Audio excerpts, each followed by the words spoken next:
Сәлем құрметті көрермен, арнамызға қош келдіңіз. Видео астында бір ғана лайк түймесін басуды ұмытпаң. Айлық 100% көтерілсін. Министр Өскенбаев теміржолшылардың талабы жайлы не дейді? Қазақстанның өңір-өңірінде наразылыққа шығып, айлығын көтеруді талап етіп жатқан теміржолшылардың талабы орындала ма? Бұл сұрақты Медиа KZ тілшісі үкіметтің баспасөз орталығында индустрия және инфрақұрылымдық даму министрі Қайырбек Өскенбаевқа қойды.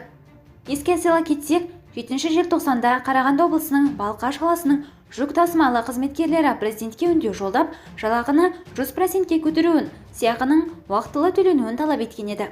Артынша олардың үндеуі Астана мен Атырау облысының жұмысшылары да қолдап шықты. Кейін басқа да өңірлер үндеуге қосылды. Осы мәселеге байланысты индустрия және инфрақұрылымдық даму министрі Қайырбек Өскенбаевқа сұрақ қойылған.